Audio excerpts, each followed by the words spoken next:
Materialism would say that we are bodies that spawn or have consciousness, but our identity is tied to our physical form because it's materialism. This alternative perspective ties our identity to our consciousness. That means we are a consciousness first and foremost that's experiencing a physical world through a body. It's a completely different view of our own identity. This is our second Mind Health private event. So at Mind Health 360, I do public events like I did last Wednesday on tech addiction at the Tabernacle, and those are sort of open to the public.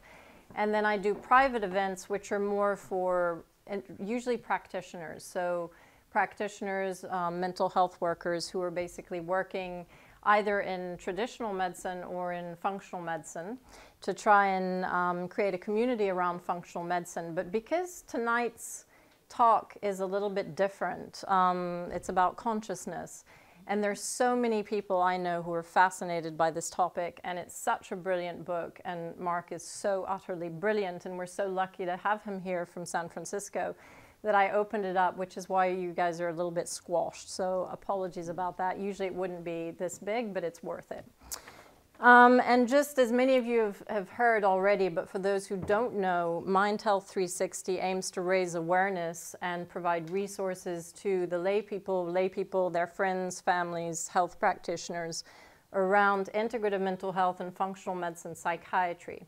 And integrative mental health essentially looks at all the causes, the root causes of mental health issues. And so it examines mental health from three different perspectives, essentially: the biochemical, which are things like hormones, gut toxicity, nutritional levels; the psycho-spiritual, things like childhood trauma, lack of purpose and meaning, stress; and then lifestyle behavioral issues such as lack of sleep, lack of exercise, lack of sunlight, etc. And in terms of tonight, a few years ago, I went to a talk by a guy called Alan Wallace, he used to be the translator of the Dalai Lama, and he was a Buddhist monk, but he was also a scientist. And he wrote about 40 books on the intersection of science and spirituality. And he said something that really struck me. He said, you know, in the last 100 years, we have brought about, as humans, such a change in our environment, in technology, in medicine, in our societies and economics, etc., that it's outstripped our capacity to adapt to that change. And any time, as you all know, a species can't adapt to its environment, we're in trouble. And so his theory was that, you know, the problem is manifest in all those sort of crises. So there's economic crises and health crises and mental health crises and, you know, environmental crises, etc. And he said the only way to really save ourselves, essentially, is to create a revolution in consciousness. And so I think all of us are, it helps me breathe. All of us are really working in our own ways to create our own revolutions in consciousness, whether we're working in health or whether we're working in education or in the environment or in mental health or in philanthropy. I think all of us in this room are trying in our own ways to bring about some sort of revolution in consciousness that we know we need in order to survive as a species. And one of the key elements of this revolution in consciousness, I think, is what Mark addresses in his book, and is something that he's trying to do with this book, is to cause a real revolution in consciousness based on his incredible research. And he's compiled a huge amount of amazing scientific evidence to really address this big issue. And the big issue is, in 2005, Science magazine came out with the top 25 unanswered questions in science. And the first two, does anyone know what they were? Okay, so the first one is, what is the universe made of? And the second one is, what is the biological underpinning of consciousness, essentially? And I'm probably not saying that right, but that's an approximation. And I think Mark really answers that question in his book. And he took that question on and he said, right, I'm going to answer this. And I think that's pretty much what he did. And then, or at least he's convinced me, and then in so doing, he also answered the first question to an extent, or at least provided his view of an answer to the first question. So I think we're in for a real treat, and if you haven't read his book, and most of you probably haven't, I've been cramming it over the last few days, and I have to say it's totally blown my mind. It's absolutely amazing. I would highly recommend it. It's called An End to Upside Down Thinking. Now, what I do need to do is just give a little bit about Mark's background. So he's not a scientist. He'll say himself, I'm not a scientist, but you know, he's a very successful businessman. He used to work on Wall Street in investment banking. He's now a partner at an investment firm called Sherpa Technology Group in San Francisco. He has a degree in economics and psychology from Princeton University. He was captain of the tennis team. And so how does this make Mark a likely candidate to tell us about consciousness? But I think it's always been his fascination. He can tell you more about this. But, you know, he brings such an intellectual rigor to the debate and to his research. And I think that's what, you know, I loved about this book, was that everything was so well researched and so credible and so irrefutable in so many ways. And it's been brilliantly reviewed by some very eminent minds. And then in the book he talks, and I'm going to read this because I can't remember, but what happened is he had this sort of Damascene conversion, and once he started doing the research, it changed his worldview 180 degrees. And his book explores quantum physics, psychedelics, savants, remote viewing, telepathy, precognition, psychokinesis, near-death experiences, communications with the deceased, and children who remember previous lives. The implications are immense for science, technology, and medicine, as well as happiness, life, death, relationships, and even world peace. This new paradigm is regarded by some as the next Copernican scale revolution. So upon that note, I think I'm very grateful that Mark is here, and I'm very grateful that you're all here to listen to him. So thank you, Mark. And all she's doing with Mind Health, Kiki's onto some amazing things, so I'm fully supportive. So Kiki gave a little bit of background. My book is called An End to Upside Down Thinking. The subtitle is Dispelling the Myth that the Brain Produces Consciousness and the Implications for Everyday Life. And when people hear the title of my book and then my background, they wonder what happened, like what's the connection there? And there isn't really a connection, so to speak. I mean, in my day job, I wasn't thinking about consciousness. I didn't study consciousness in undergrad, but it was in the summer of 2016 when I heard a podcast that got me curious. And then I listened to more podcasts. And then I heard a lot of people talking about a picture of reality that I had never heard of before, and they were coming at it from different angles. And I realized that if what they were saying was true, then I had to rethink my worldview. So then I researched more, and then I researched more. And I realized that the picture of reality that I had, which is the one I was taught, and it's the conventional worldview in most of the world and in the scientific community, seemed to have real problems. So for me, that was like a major existential crisis. I was very disoriented at first. I didn't know who to talk to about these things because it just wasn't in the communities that I'm a part of. But eventually, as I became more comfortable with the research, I started to tell friends about it. And people told me that their lives were actually shifting as a result of this information. Because as we'll talk about, the implications are huge for everyone. There's no one that this does not apply to. So I think the combination of my passion for the subject matter and the responses I was getting led me to say, why don't I just try to write a book about this? And then I said, no, I'm not going to do that. That's going to take too long. I don't have time. And I still work. So I took the 4th of July weekend in 2017, which was a 4-day weekend, and just didn't leave my apartment. And I got into investment banking mode, where I stayed up as late as I could and wouldn't stop until my body would stop, basically. So for 4 days I wrote, and I ended up finishing like more than half of the original manuscript. And then over the next few weekends in between working, I finished the first manuscript. So all of a sudden I came out of July 2017 with a book. Prior to that, I had no intention of doing anything in a public way or writing. So this is still a surprise to me that I'm here speaking about this topic because it's not what I was planning on. And the book was published in October. Go to the next slide. So I have referenced my old worldview a few times. And in the scientific world, there's a term for it. It's known as materialism. When I say materialism, I don't mean people who like jewelry and big homes. I mean a philosophical framework for how reality works. And for those in the back, I'll try to explain to you what's up here. I'm showing a pyramid where at the base is physical matter.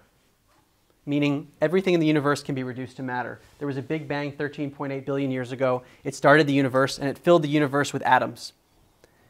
And once you have a big enough universe and atoms everywhere, you're bound to end up with atoms interacting with each other, matter interacting with each other. We call that chemistry. We started with matter, now we have chemistry.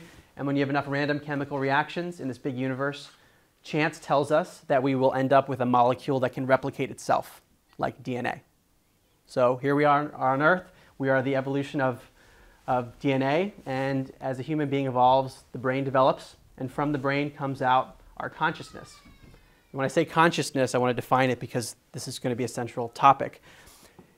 Consciousness is that which is experiencing the talking of Mark right now. So when I say I'm speaking, that experiencer is consciousness. It's our subjective inner experience or awareness. Everyone right now has consciousness that is experiencing this talk. So materialism is saying that that sense of experiencing comes from physical matter through a brain. Matter creates consciousness through a brain. That is the conventional worldview, whether people acknowledge it or not. I don't think I even knew this was the framework that I was holding on to, because it was just so obvious. Like, isn't it, of course, the brain creating consciousness? Don't we know that chemical reactions in our skull create our experience? And that's what I thought. That has major implications for how we think about life. And as someone who held on to this materialist perspective, it leads to a nihilistic worldview. Because if the brain is what is creating our experience and our memories and our consciousness, then what happens when the brain dies? There's no consciousness. So does life mean anything? I mean, to me, I came up with there's no way life can mean anything beyond a rationalization. Because ultimately, everyone's going to be dead, their brain's going to be off, and there's no consciousness anymore. So in the back of my mind, I was always struggling with that, because I was going through the motions, but in the back of my head, I knew, wait, none of it actually matters, because the brain creates consciousness. What I didn't realize until my research, and this framework kind of came later after seeing a number of phenomena that didn't match the paradigm. What I learned, as Kiki mentioned, is that the number 2 question, according to Science Magazine, is this question about the brain and consciousness. And we'll do a quick exercise to illustrate why this is such a question. It's known as the hard problem of consciousness, which is an open secret in science, but the open secret is we don't know how consciousness could emerge from a brain. So I'd like to ask everyone to please touch your arm. Thank you. Now please touch your leg. Thank you.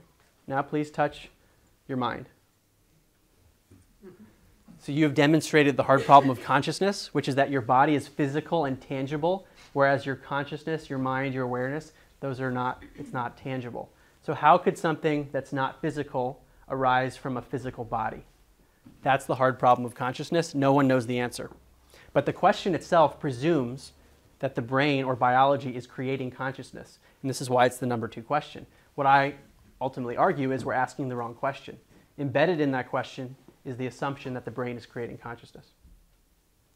So how else could we look at the brain and consciousness? We know from neuroscience that there are strong correlations between what happens in our brain and the type of conscious experience that we have. If someone gets in a car accident, they might have memory loss. Or you stimulate the visual cortex in the brain, the person might have a change in vision that corresponds directly to what was done to the brain. So we have these very tight correlations between what happens to the brain and what happens to our consciousness. So most of neuroscience says, well, the brain creates it. Now, why is that not sufficient to say that the brain creates consciousness? The fact that there's a strong correlation. And in statistics, the fallacy, potential fallacy, is known as correlation does not imply causation. Just because 2 things are related to each other doesn't always mean that one causes the other. And I'll give an analogy from Dr. Bernardo Castro, who says, imagine that you have a fire and lots of firefighters show up.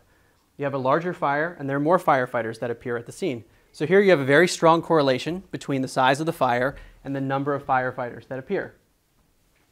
Does anyone think the firefighters caused the fire? So there's a correlation between the brain and consciousness. The question is it a causal relationship? If it's not causal, what's the relationship between the brain and consciousness? Because there's some interaction happening. What if we viewed the brain as being like a processor of consciousness, or like an antenna, or a filtering mechanism? Imagine a television set. If you smash the antenna, the show that you are watching on the screen might appear fuzzy. But it's not because the signal has been damaged. It's only because the apparatus for processing the signal has been damaged. So there's a very strong correlation between what happens to that antenna and what shows up on your screen. But the television set itself is not creating the show. So what if the brain is acting in this receiving manner? That has major implications for how we think about, well, what am I if my consciousness isn't coming from my body? So there's an alternative framework that might account for the reason that we haven't been able to figure out the hard problem of consciousness. Maybe we have it in the wrong place. Materialism started with matter and ended with consciousness. What if we put consciousness at the base of the pyramid and said consciousness is fundamental? As Max Planck, who's a Nobel Prize winning physicist in 1931, a long time ago, he said, I regard consciousness as fundamental. I regard matter as derivative from consciousness. This is the upside down thinking. And he is a quantum physicist. That's something I go into in my book in detail, but the nature of reality, which we know is quantum, is pointing in this direction as well. But it's happening at such small scales of reality that we're not seeing it all the time. So it's easy to just like sweep under the rug. But increasingly, some of these theories, which seem outlandish in quantum physics, are being proven to be true. So let's say consciousness is fundamental, as Max Planck says. It's the base of the pyramid. Everything that we experience is within consciousness. And even beyond that, I would argue consciousness is beyond all space and time. And you'll see why that's relevant in a minute. An analogy from Dr. Bernardo Kastrup, a philosopher who wrote a book called Why Materialism is Baloney. So you know where he stands on this. He says we should imagine that all of reality is like a stream of water, where water is like consciousness, and each of us is a whirlpool within that stream. So we're fundamentally connected as part of the same underlying consciousness, but we have an apparent separation because the whirlpools are localizations of water. So that would explain why we have an individual experience, or that perception of an individual experience, but at the core level of reality, we're connected. If you buy this model, there are two major predictions. Imagine if some of the water from my whirlpool got into the whirlpool of another. That would be like some of my consciousness getting into their consciousness. That's like telepathy. Mind-to-mind communication. This model predicts that psychic abilities would be real and not anomalies, not paranormal. They're predicted by this model. They're completely paranormal if you think the brain creates consciousness and if consciousness is stuck in our skull. But if we get rid of the materialist assumptions, which are unproven, and flip the paradigm, psychic abilities are real. Another one is if you imagine that one whirlpool stops being a whirlpool. The water dissolves into the broader stream. That's like when a physical body dies, the consciousness simply transitions into a new state. It doesn't leave the stream. So the implication is, under this model, the notion that consciousness survives after our body dies is predicted and not paranormal. And that's the approach that I took in the book, in addition to laying out these frameworks, is to say there's a lot of scientific evidence for psychic abilities and survival of consciousness beyond the body. And if any of those things are real, we're going to have a really hard time explaining them with this materialist perspective. But we have a very easy time explaining them if we flip the paradigm. And that's actually the majority of the book, is looking at the scientific evidence for each of these areas. And for those who can't see, we'll start with psychic phenomena. The first is called remote viewing, which is the ability to perceive something that's far away, which sounds completely paranormal if you haven't experienced it yourself. But there are people that can go into a trance and see something that they've never seen before. That could be anywhere in space or time. Fortunately for me as a researcher, I was able to find some US government declassified documents because they were using psychic spies for over 20 years in a program called Stargate, and it had a few other names. Sunstreak is one of them. And they recently declassified these documents from the 70s and 80s. So we'll look at a few things here. They talk about psychoenergetics, so they define remote viewing very clearly. And then the next one says, at the very top, remote viewing is a real phenomenon. Direct quote from the CIA. And then they show a science panel that examined this, some very credible scientists, and their report says that the implications are revolutionary and the evidence is too impressive to dismiss as mere coincidence. So there's a lot of evidence from the CIA and people who ran those programs, and actually I have my own podcast that's coming out this summer. And I've interviewed Russell Targ, who ran the program in the 70s and 80s. And to someone like him, the notion, he says there's no chance that extrasensory perception is not real. because he saw it used in the government program. And he has evidence from former US President Jimmy Carter, who confirmed that remote viewers were used to find a downed Russian bomber that was lost in an African jungle, and the radar systems couldn't find it, so they used remote viewers to find it. A number of remarkable things like that occurred. So that, I mean, that on its own, we could not like stop at remote viewing, but there's a lot of other evidence too, beyond that. I talk about telepathy in the book, which is mind-to-mind communication, precognition, which is the ability to sense something before it happens. So if consciousness is beyond time, it's like it's reaching forward. And psychokinesis is the ability to affect matter with the mind. If you look at studies on remote viewing, telepathy, precognition, and psychokinesis, these have been studied by many scientists over many decades. And I'll give you an example from telepathy, because the effects are often statistical. And this is a really important point. When I talk to people about psychic abilities, I often hear, well, that psychic was wrong once. And there's this implied rule that in order for psychic abilities to be real, they have to be real 100% of the time. And in fact, what we see is that it's more statistical in nature, meaning the findings are beyond what chance would predict, but not 100%.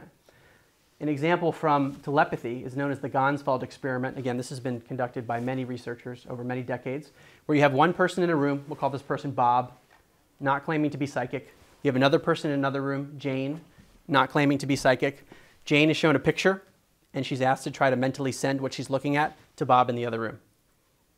So she does that for a while. Bob comes out of his relaxed state, and he's shown 4 pictures. The experimenters ask him to pick which one Jane was sending. And how could Bob know? Because there's nothing should be transmitted. You would guess that over time, the person in Bob's room would guess correctly 1 out of 4 times, or 25%. But the researchers find that it's closer to 32%, which, using statistics, the odds that that's just a chance occurrence is more than 1 billion to 1. This is known as a 6 sigma result, which in other areas of science, people would have accepted it. To give you an example, the Higgs boson particle, which won the Nobel Prize in Physics, that was closer to a 5 sigma result. And here we have 6 sigma results, not just for telepathy, but for remote viewing, precognition, and psychokinesis. And on top of that, in 2018, the American Psychologist, which is the official peer-reviewed journal of the American Psychological Association, totally mainstream journal, they published an article, they allowed an article that talked about these statistics. And I spoke with the scientist who got the article approved. He said it was very difficult. They didn't want to accept it because it's so controversial, but ultimately they said the methodologies were sound enough where they published it. So I think that's a really positive sign that something in the mainstream is hitting, but still, it wasn't like headlines. To me, that's huge news. So anyway, that's psychic phenomena. A lot of evidence there, and in the book I go through many other examples. Survival of bodily death. There are 3 categories that I discuss. One is the near-death experience. Another is communications with the deceased. So that would be like mediumship or after-death communications. And the other is children who remember previous lives.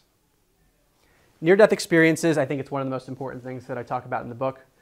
The implications for how we think about life, as I'll talk about later, come from the near-death experience. So near-death experience is when a person is in some kind of trauma, or they're in a state in which their brain is not very functional. And there are 2 types of bodily situations that are really perplexing to scientists. One is when a person is under general anesthesia, and another is when a person's in cardiac arrest.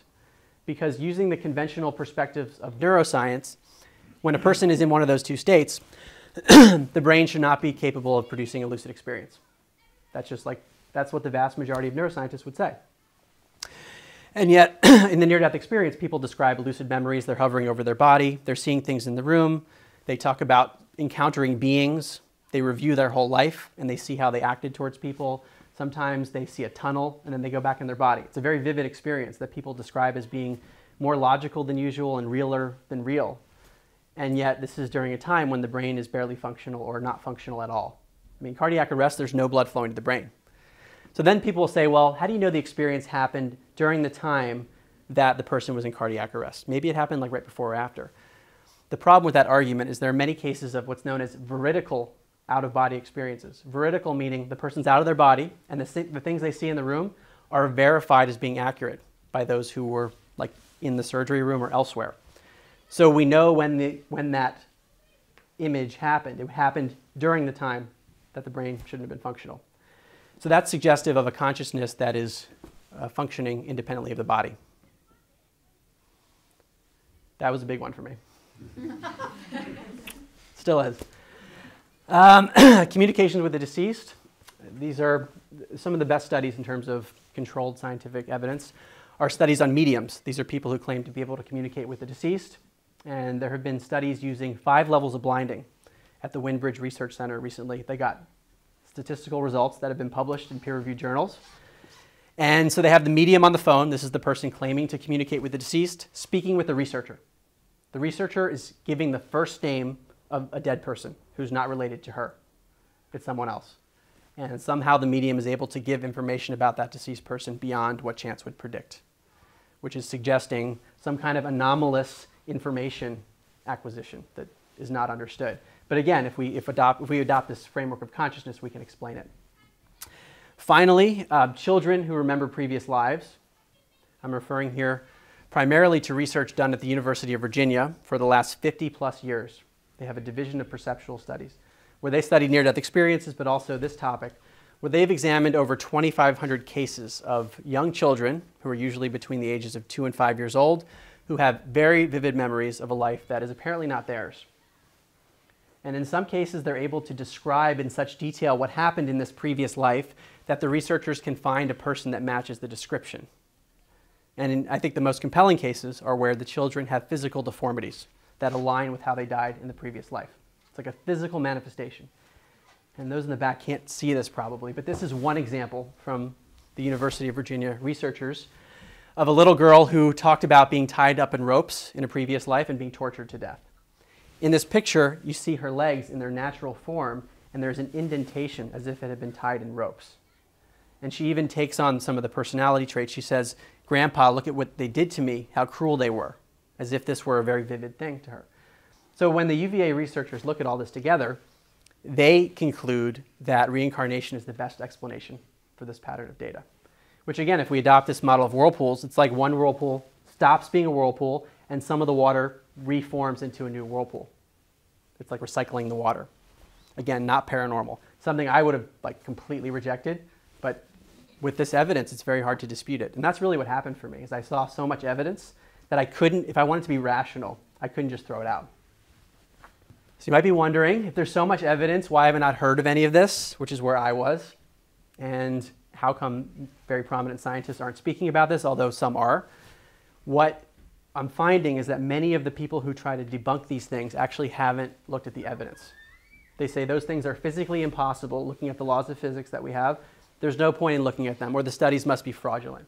So I have a quote here from Dr. Jessica Utz, who says that she's found when she asked the debunkers what evidence they've looked at, they said they haven't looked at any. And she was the 2016 president of the American Statistics Association who validated that statistically these things are real in a public report for the CIA and US Congress. She said these phenomena are real if we use the standards that are applied to other areas of science. So she's similarly mind-boggled that we have not come around to this. But even people like Brian Josephson, who's a Nobel Prize-winning physicist at Cambridge, he's taken an interest in these topics. He was uninvited from a scientific conference because of his interest in the paranormal. And in the letter, they said we would not want someone with your interests to attend a scientific conference. Nobel Prize winner in physics is uninvited from a conference.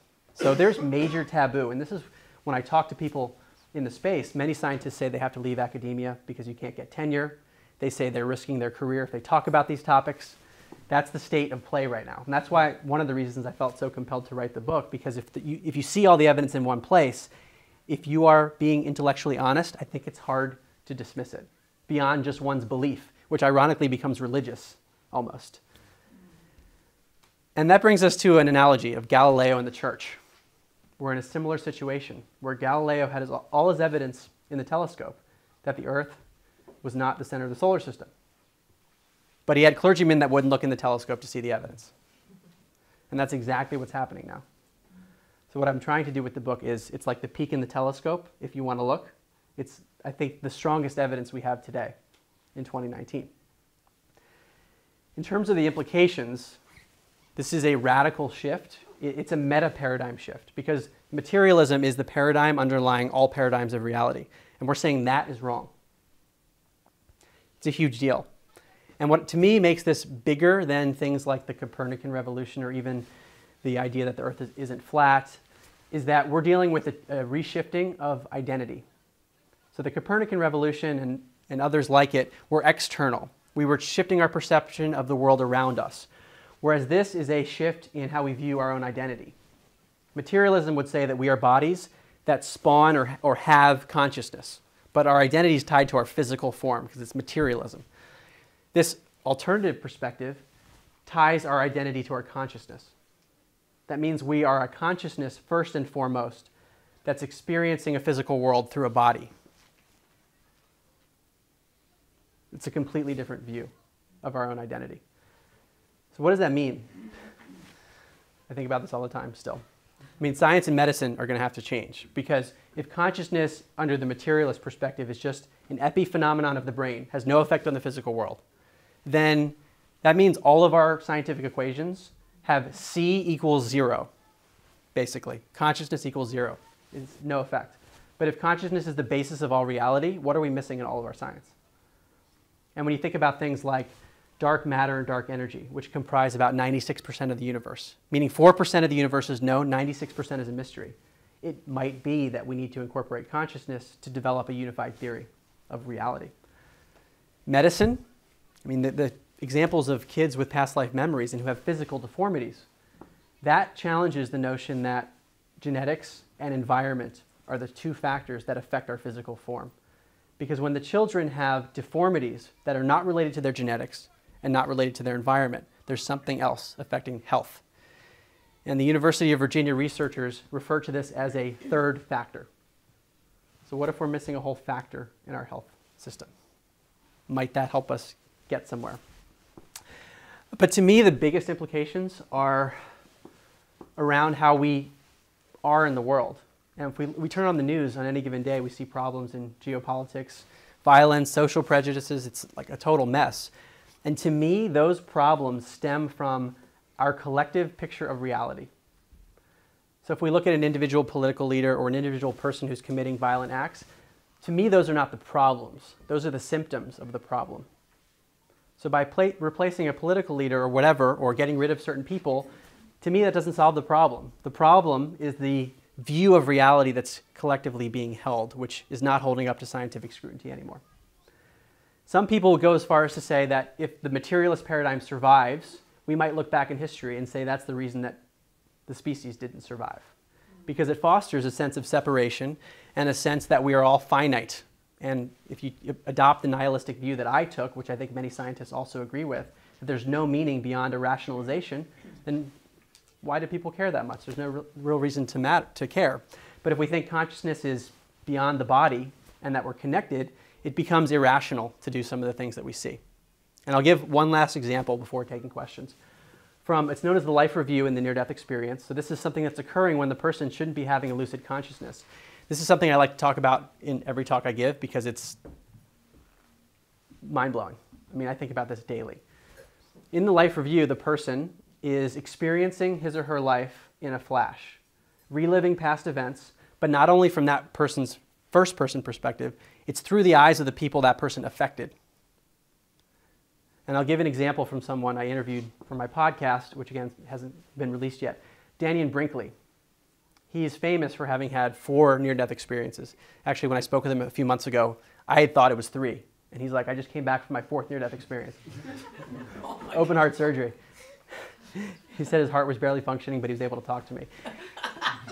For him, each time he had a near-death experience, this is not always the case. Each time he had a life review, and it started from the beginning. So he had to relive all the stuff he did at the beginning of his life, and then he saw the incremental changes. And I asked him if things got better. He said they had, because he learned. But he fought in Vietnam, and he told me that he was vicious to people. He killed a lot of people.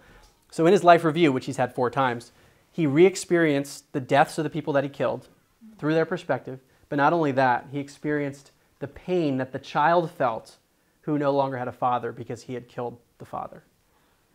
So he is now a hospice worker. Wow. And this is a typical thing that we hear from people who have a near-death experience. They come back and their life has changed, their priorities shift. So just think about it for a second. This is what the scientists tell me, or the people who research near-death experiences. They say the life review is going to happen. Like, that's just part of life. It's something to think about.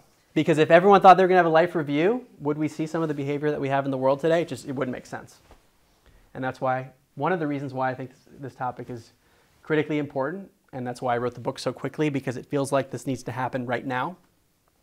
And it's wonderful to be in front of this group with so many smart people to get everyone thinking about this, because I think we need a major shift. Thank you very much.